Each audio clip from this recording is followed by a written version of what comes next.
Morning में first class में मैंने इंट्रोडक्शन बताया था।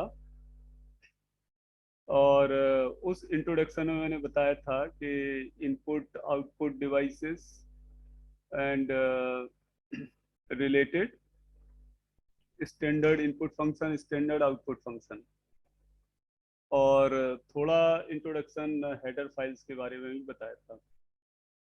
तो इस दूसरे लेक्चर में हम डिस्कस करेंगे, वहीं से कंटिन्यू करेंगे हेडर फाइल से। तो हेडर फाइल्स के बारे में बताया था कि they are the C programs already written, या ये कह सकते हो कि पहले से अवेलेबल प्रोग्राम, पहले से अवेलेबल प्रोग्राम जो कि हमारे प्रोग्रामिंग टास्क के लिए एज ए टूल्स का काम करते हैं। तो अब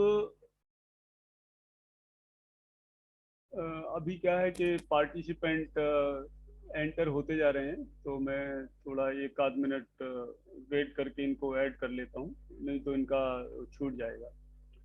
तो मॉर्निंग में मैंने ये भी बताया था कि header files and preprocessor directives, they are the very first statements of any C plus plus programme.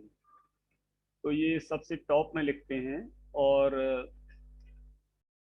जो हमारी हेडर फाइल्स जनरली यूज करते हैं, हर एक प्रोग्राम में हमें कौन सी हेडर फाइल यूज करनी होती है? stdio.h, it is must. अगर ये हेडर फाइल नहीं होगी तो we won't be able to take the input at the running time, और आउटपुट भी हम नहीं दे सकते। एक ये रिक्वेस्ट आ रही है मेरे पास, कॉमेडी बाबा, तो I don't know this guys, so I'm not letting this connect. Sir Vikram है, कॉमेडी बाबा विक्रम। विक्रम है? अच्छा, ओके। तो ये अपने नाम से क्यों नहीं कनेक्ट होता है? कॉमेडी बाबा कॉमेडी तो करता नहीं है। उन्होंने ईमेल आईडी सर गड़बड़ बना। अच्छा ठीक है, अब आएगा तो मैं ज्वाइन करा दूंगा। ठीक है, तो हाँ ऐसा है। तो हम डिस्कस करते हैं जो हमारी हेडर फाइल है, stdio.h। इसका मीनिंग कौन बताएगा मुझे?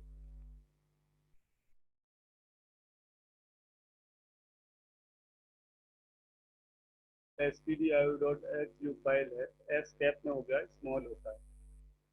तो इसका मीनिंग ये है कि STD stand for standard input output. STD for standard input output. And जो ये आईओ है, एसटीडीओ के साथ आईओ आईओ लिखा है। IO means what? IO means this IO for input output.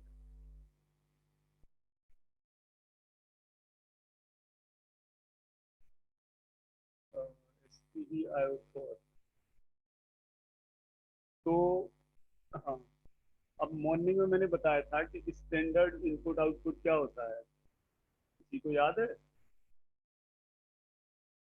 I told that keyboard is the standard input device and monitor is the standard output device. So that means कि जो ये stdio.h file है, file means pre written program header file, इस ये हमारी related है keyboard और monitor से।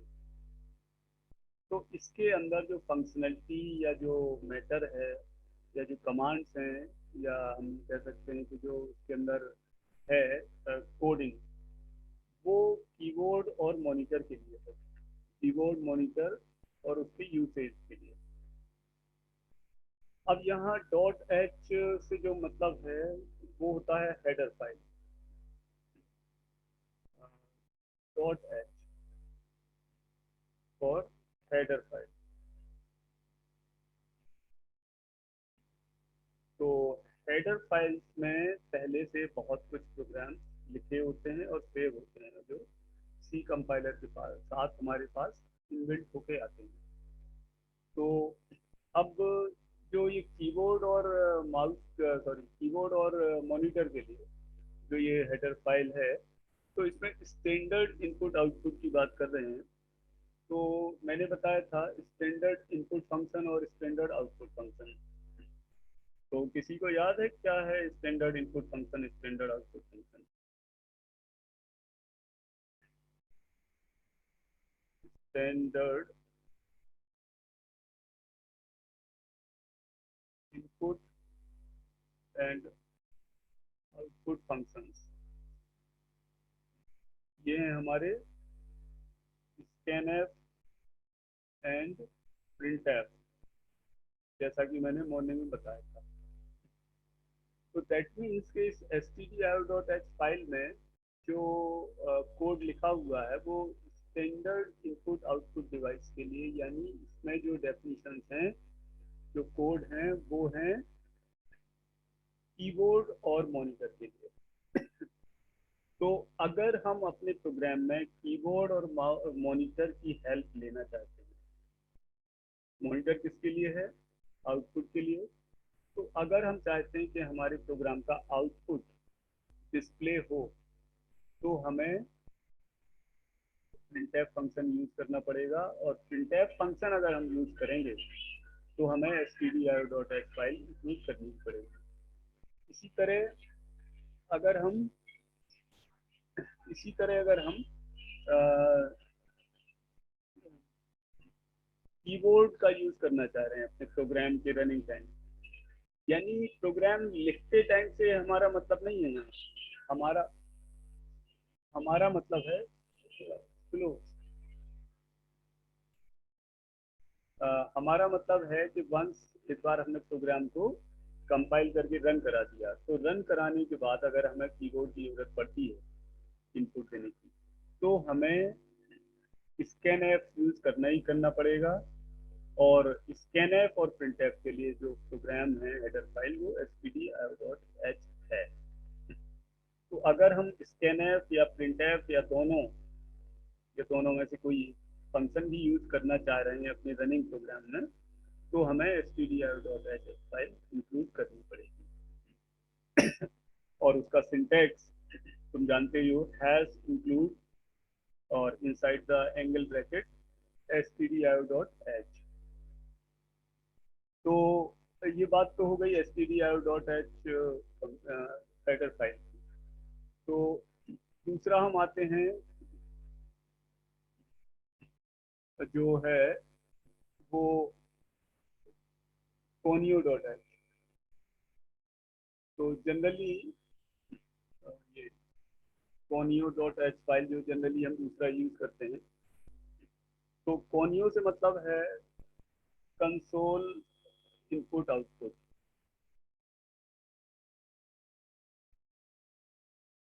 कंसोल इनपुट आउटपुट, तो दैट मीन्स कंसोल से कंसोल का मीनिंग जो है, अब वो हम बाद में डिस्कस करेंगे, इसमें एक्चुअली थोड़ा डिटेल में हमें जाना पड़ेगा।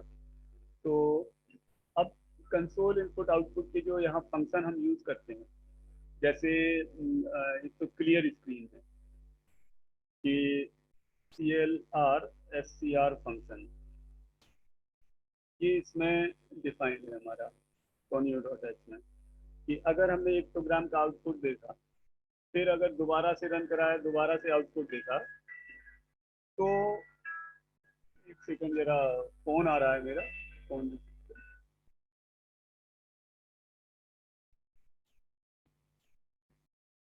तो अगर हम बार बार प्रोग्राम को रन करा रहे हैं, तो स्क्रीन में आउटपुट वो पिछले प्रोग्राम्स के भी लिखे रहते हैं।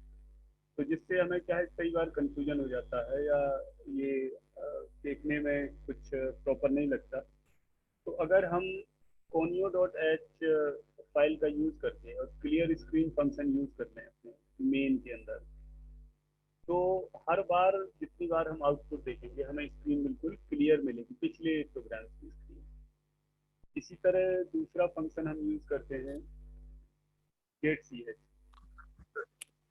तो गेट सी एच फंक्शन होता है कि फॉर गेटिंग ए कैरेक्टर, मतलब एक कैरेक्टर को हमें रिसीव करना है। तो अ, अब ये क्या होता है कि get C H function user से एक कैरेक्टर को एक्सेप्ट करता है, और जब तक यूजर ये कैरेक्टर को प्रोवाइड नहीं करेगा मतलब कीबोर्ड से, तब तक हमारी स्क्रीन होल्ड रहती है।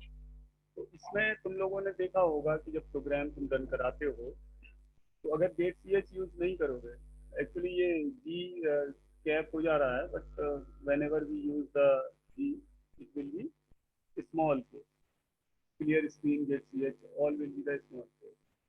तो जैसे हम प्रोग्राम को रन कराएंगे और उसका आउटपुट आके वो स्क्रीन तुरंत गायब हो जाएगी, हम आउटपुट देख भी नहीं पाते हैं। तो अगर हम चाहते हैं कि स्क्रीन होल्ड बन जाए, हमारा आउटपुट दिखता रहे, तो हम get C H function use करते हैं, और जैसे ही हम कीबोर्ड से एक की प्रेस कर देते हैं तो ये हमारा फिर वापस है। चला जाता है।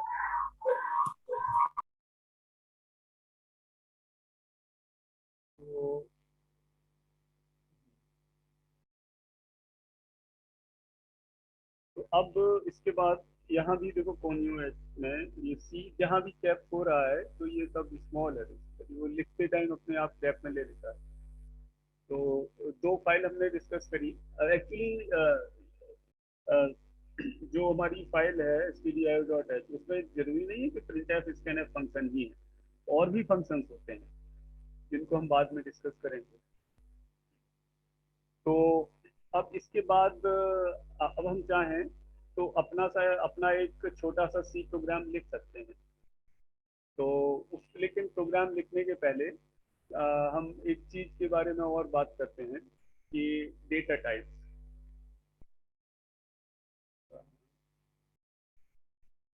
डेटा टाइप, तो डेटा टाइप्स बेसिकली क्या है कि ये वर्ड है जो कि किसी भी वेरिएबल की वैल्यू की टाइप को डिनोट करता है। अगर हमें इंटीजर टाइप की वैल्यू को अपने प्रोग्राम में यूज कराना है, यानी इंटीजर टाइप की वैल्यू को एक्सेप्ट करना है या उसको प्रिंट कराना है, तो हमें जो डेटा टाइप यूज करना पड़ेगा word int, I N T. इसी तरह अगर हमें कोई कैरेक्टर, कैरेक्टर से मतलब क्या है यहाँ, कोई सिंबल, कोई एक सिंबल, ठीक है। तो कैरेक्टर के लिए जो हमारा डेटा टाइप है, तो यहाँ मैं बेटर ये है कि टेबल इंसर्ट कर देता हूँ, तो इट विल लुक गुड।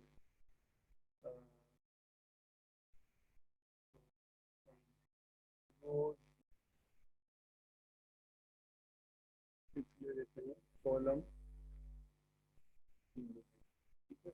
तो इस टेबल में हम क्या करेंगे कि इधर हम लेते हैं ये डेटा टाइप, और इधर लेते हैं कीवर्ड।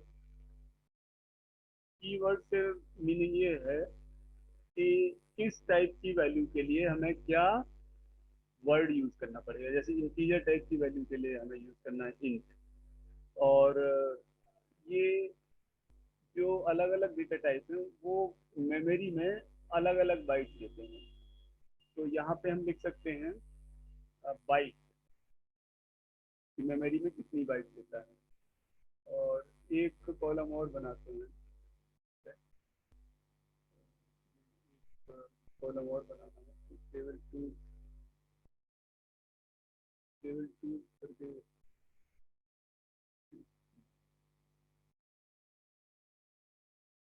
तो यहाँ पर हम एक कॉलम और बना लेते हैं।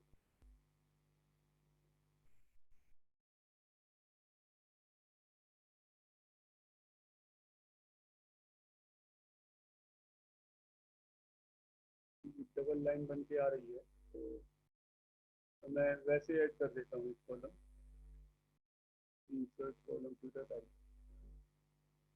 ठीक है, अब ये कॉलम ऐड हो गया। तो इसमें साइज, साइज इन बाइट या रेंज ऑफ वैल्यू। तो इसमें से क्या है, कुछ टर्म तो हम बाद में डिस्कस करेंगे।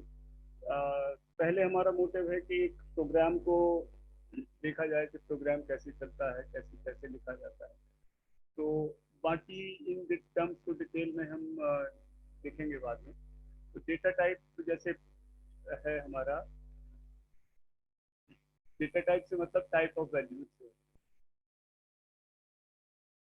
तो टाइप ऑफ वैल्यू, तो अगर हमारी वैल्यू कैरेक्टर टाइप की है,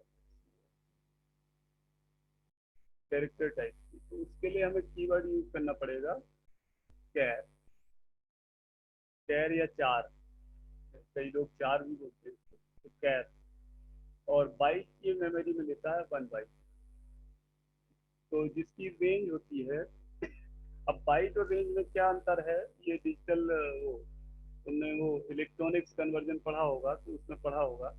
तो 1 बाइट का मतलब होता है 8 बिट, और 8 बिट मीन्स कि टोटल जो परम्यूटेशन कॉम्बिनेशन तुमने पढ़ा है, 8 बिट में कितने कॉम्बिनेशन बनेंगे, 2 raised to the power 8, क्योंकि 8 बिट मीन्स के हर एक बिट तुम्हारी 0 या 1 से फिल हो सकती है। तो हर प्लेस दो तरीके से फिल किया जा सकता है।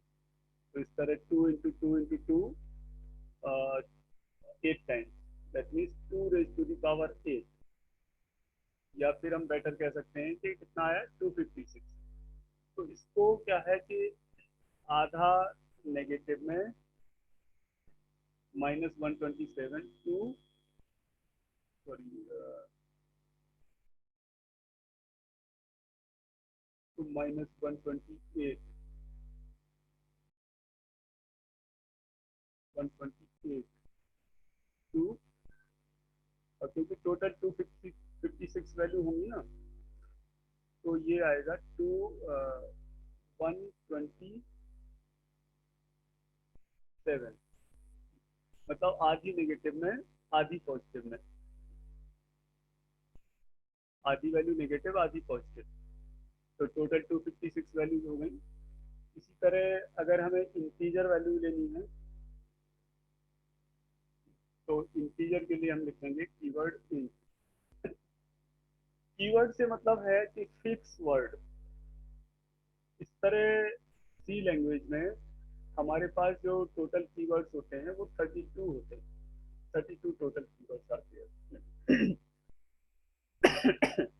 तो ये फिक्स वर्ड होते हैं, इनकी मीनिंग चेंज नहीं की जा सकती, और ना ही इन वर्ड को वेरिएबल की तरह यूज किया जा सकता है।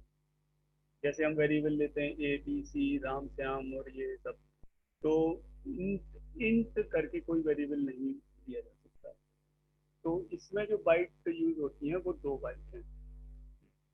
तो इस तरह 2 बाइट को मिला के कितने बिट हो गए, 16 बिट, यानी 16 प्लेसेस हो गए। तो ये 16 प्लेसेस को total 2 raised to the power 16 तरीके से फिल किया जा सकता है, यानी टोटल जो वैल्यूज हो गई यहाँ पे बाइट।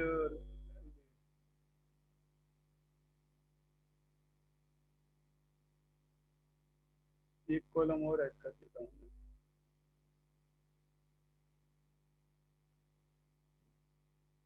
तो टोटल वैल्यू, यहाँ पे टोटल वैल्यू, तो ये 1 बाइट से तो टोटल वैल्यू आई तुम्हारी 256, 2 बाइट से टोटल वैल्यू आ गई 2 raised to the power 16, यानी ये आएगा 65536, इतनी वैल्यूज आ गई। अब 65536 को आधा आधा डिवाइड करोगे तो -32767, टू के यहाँ पे 7 पहले आएगा, ये 127 इधर होगा और 128 इधर होगा, -127 to 128। ऐसे ही यहाँ पर आधा नेगेटिव में और आधा पॉजिटिव में। ये टेबल विजिबल हो रही है या कुछ और फॉन्ट बढ़ाया जाए इसको? आई थिंक थोड़ा फॉन्ट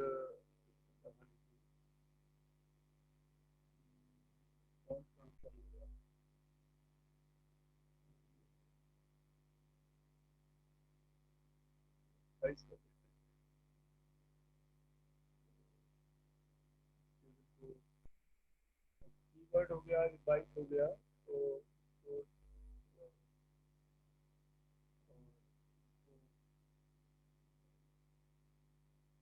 आई थिंक विजिबल होगा ये सभी को।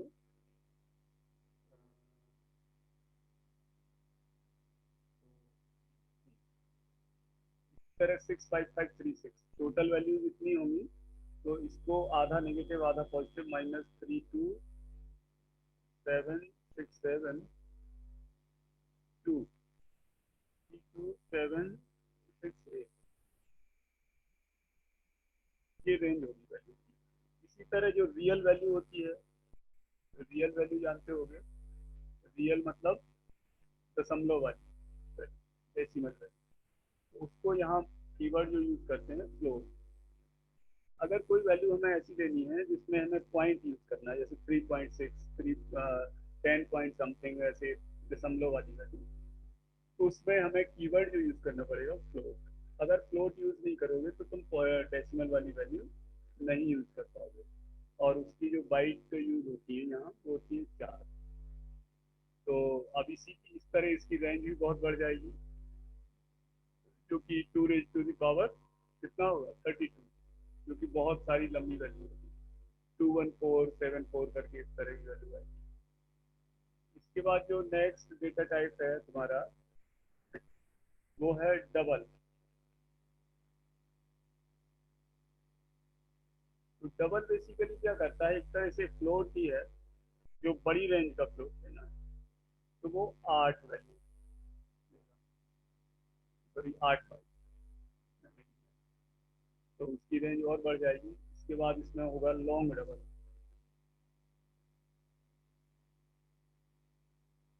तो अगर हमें बड़ी वैल्यू यूज करानी है तो हमें बड़े साइज का डेटा टाइप देना पड़ेगा। जैसे इंटीजर की मैक्सिमम वैल्यू कितनी है तुम्हारी, 32768। तो अगर आउटपुट या इनपुट में तुम इससे बड़ी वैल्यू देते हो 32768, तो वो एक्सेप्ट नहीं करेगा, और एक्सेप्ट करेगा तो वो आउटपुट में गलत वैल्यू देगा। तो अगर ये हमें मालूम होना चाहिए कि अगर हमारा आउटपुट जो है इस किस रेंज में आ रहा है, यानी अगर तुम डबल एज्यूम कर लो तो उससे कोई नुकसान नहीं है।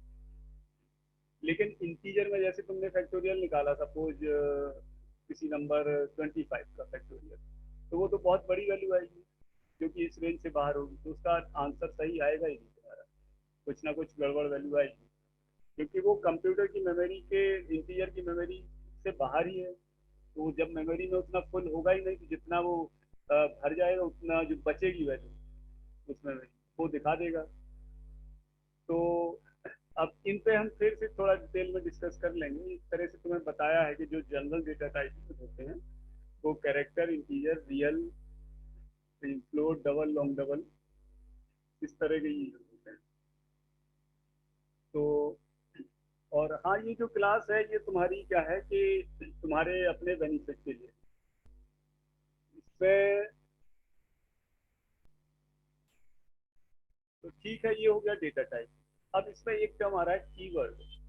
तो कीवर्ड के बारे में कोई बताएगा? तो मैं इसलिए पूछ रहा हूँ कि सो दैट कि मुझे आइडिया लगे कि तुम लोग क्या जानते हो कीवर्ड के बारे में, और मुझे क्या बताना है, कितना बताना है कीवर्ड।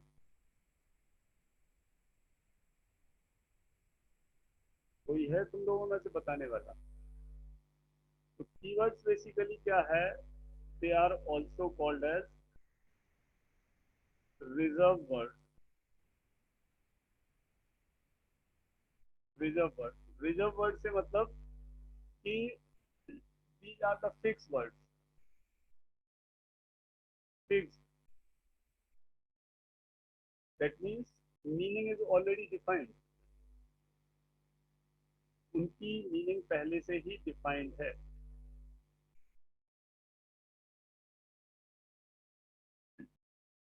मीनिंग क्या है इसका कि इस तरह के टोटल हमारे पास 32 कीवर्ड्स हैं, 32 keywords in C language, 32 keywords. For example int, char, main, if, for, else,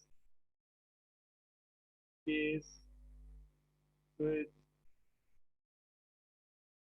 struct, इस तरह करके हमारे पास टोटल 32 कीवर्ड्स हैं। तो इन कीवर्ड्स की जो मीनिंग है वो फिक्स है, उनको हम अपने हिसाब से यूज नहीं कर सकते। मतलब तुम चाहो कि कोई वेरिएबल नेम ले लो केस नाम का, जैसे हम लेते हैं इंट ए या इंट एरिया, तो तुमने लिया इंट केस। तो केस कीवर्ड है सी लैंग्वेज के लिए, और उसको तुम आइडेंटिफायर यानी वेरिएबल्स की तरह नहीं यूज कर सकते।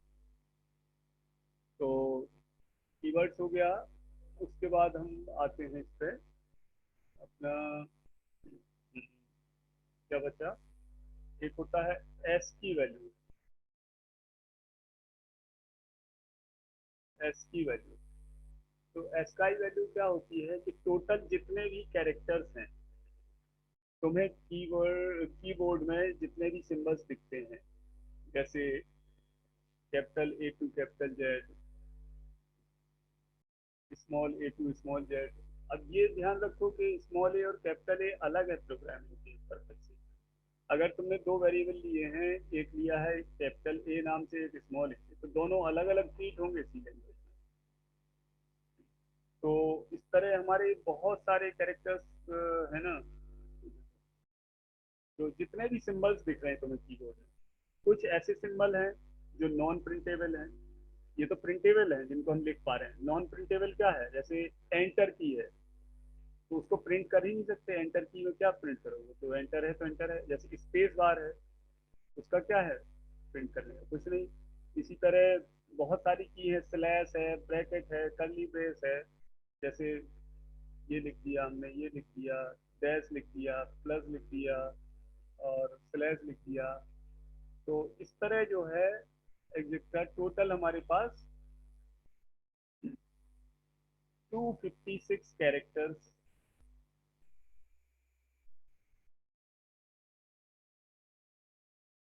पॉसिबल है, प्रिंटेबल एंड नॉन प्रिंटेबल। इसमें स्पेस बार भी इंक्लूड है। मतलब जितनी भी की तुम्हें कीबोर्ड से दिख रही है वो सब एक कैरेक्टर है। तो अभी 10 मिनट का टाइम बचा है तुम लोगों के पास। अ, तो इस 10 मिनट में हम कुछ चीज़ें कवर अप कर लेते हैं। फिर शाम के 4 बजे एक क्लास में लूँगा। 4 नहीं, 4:30 पे रख लेते हैं। तो जो भी स्टूडेंट इंटरेस्टेड हों, 4:30 बजे फिर से कनेक्ट हो जाएंगे। तो ये किसी के लिए कंपलसरी मैंडेटरी क्लास नहीं है, ये आज मैं फ्री हूँ तो क्लास ले रहा हूँ। तो हाँ, ये टोटल कैरेक्टर्स हो गए 256। और जब हम कैरेक्टर यहाँ पे पिछली स्लाइड में आते हैं, यहाँ जब कैरेक्टर हम यहाँ देख रहे हैं, तो कैर कीवर्ड से हमारे पास टोटल 256 वैल्यूज संभव है। तो इसका मीनिंग ये है कि हर एक कैरेक्टर की एक पर्टिकुलर वैल्यू है। Every character has its own unique value. हर एक कैरेक्टर की अपनी यूनिक वैल्यू है, कॉल्ड एज एसपी। का फुल फॉर्म है American standard code for information interface.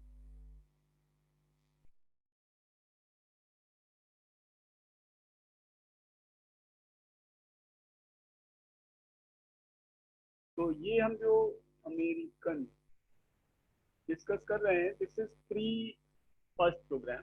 यानी फर्स्ट प्रोग्राम लिखने के पहले हमें कुछ जो ज़रूरत होती है सिंबल्स या पंक्चुएशंस की वैल्यू और डेटा टाइप वेरिएबल्स, वो हम डिस्कस कर रहे हैं।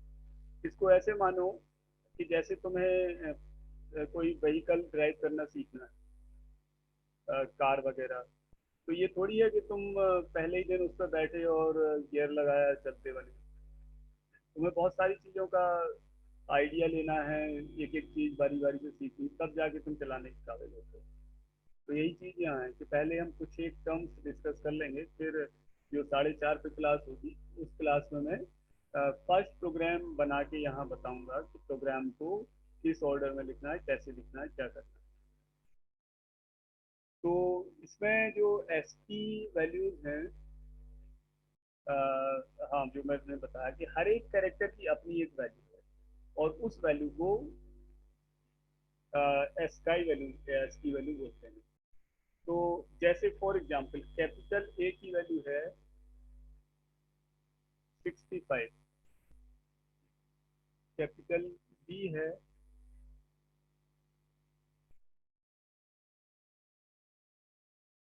Capital A 65, capital B 66।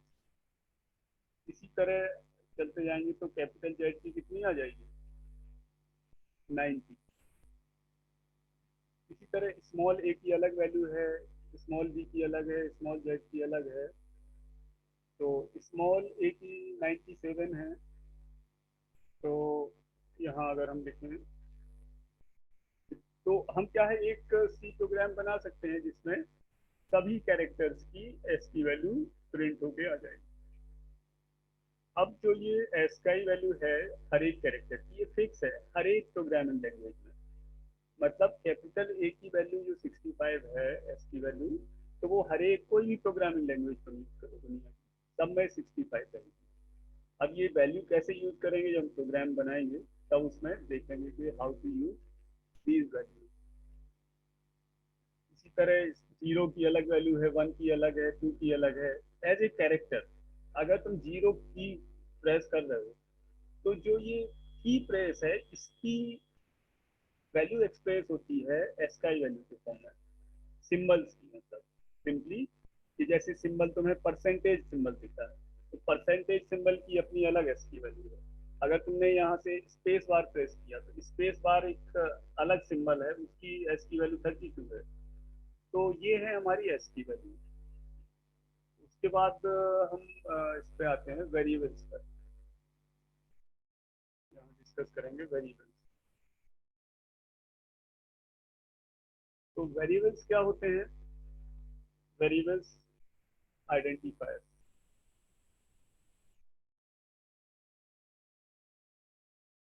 तो वेरिएबल्स या आइडेंटिफायर्स पे मीनिंग है कि name provided for the use of value. अगर तुम्हें कोई जैसे प्रोग्राम बनाना है और तुम्हें जैसे एरिया ऑफ ट्रिंगल तुमने लिया, area of triangle find out करने का प्रोग्राम निकाला, तो area of triangle find out करने का प्रोग्राम जब तुम लोगे तो एरिया की 3 साइड्स होती हैं। तो 3 साइड्स को तुम्हें पहले एज्यूम तो करना पड़ेगा, ए बी सी या A1 A2 A3 या साइड 1 साइड 2 साइड 3, या कोई तो नाम देना पड़ेगा।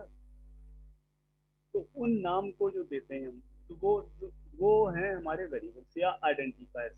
Better we can say the identifiers. तो जैसे फॉर एग्जांपल हमने लिखा इंट ए कॉमा साइड 1। तो इसमें ये जो है ए क्या है, हमारा वेरिएबल नेम या आइडेंटिफायर है। इसी तरह साइड नेम भी हमारा आइडेंटिफायर है। तो इसके कुछ रूल्स होते हैं।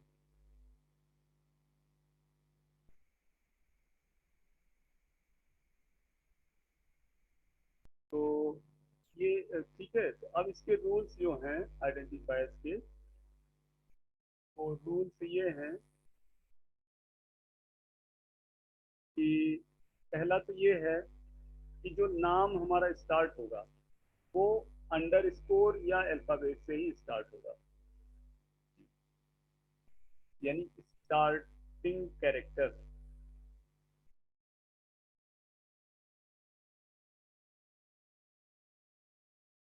विल बी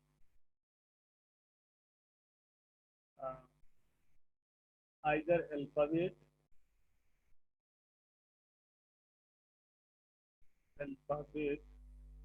और अंडर स्कोर। ठीक है। और जो दूसरा कैरेक्टर हो सकता है वो हमारा अल्फाबेट, न्यूमेरिक वैल्यू और अंडर स्कोर। मीनिंग ये है कि जो टोटल नेम है उस नेम के अंदर तीन ही टाइप के कैरेक्टर आएंगे, डिजिट, अल्फाबेट और अंडरस्कोर। इन तीन के अलावा अगर तुमने कोई कैरेक्टर यूज किया तो वो तुम्हारा वैलिड आइडेंटिफायर नेम नहीं होगा और कंपाइलर उसको एरर की तरह दिखाएगा। हाँ, और पहला कैरेक्टर डिजिट नहीं यूज कर सकते। अब जैसे मैं कुछ आइडेंटिफायर के नाम लिख रहा हूँ, तुम बताना कि ये वैलिड है या इनवैलिड।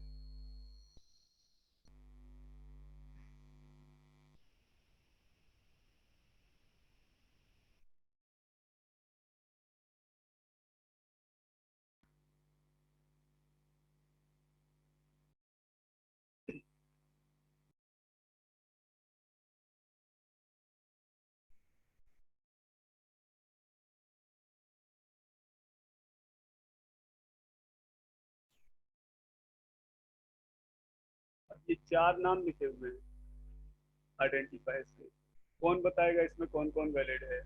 आई को ये कैपिटल लिखा है मैंने,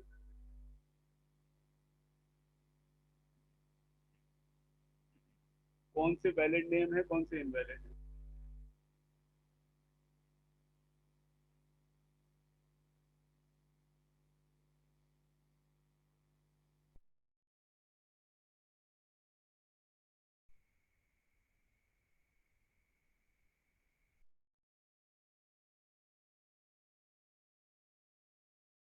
कोई बताएगा? चलो 1 मिनट से कम बचा है तो मैं ही बता देता हूँ। इंट एक वैलिड नेम है, क्योंकि ये कीवर्ड जो है वो आई स्मॉल में होना चाहिए। अगर तुमने एक भी कैरेक्टर कैपिटल ले लिया तो ये वैलिड हो जाएगा। एरिया ये वैलिड है, अंडरस्कोर और एरिया। दूसरा, ये तीसरा भी वैलिड है, पहले तीनों वैलिड है।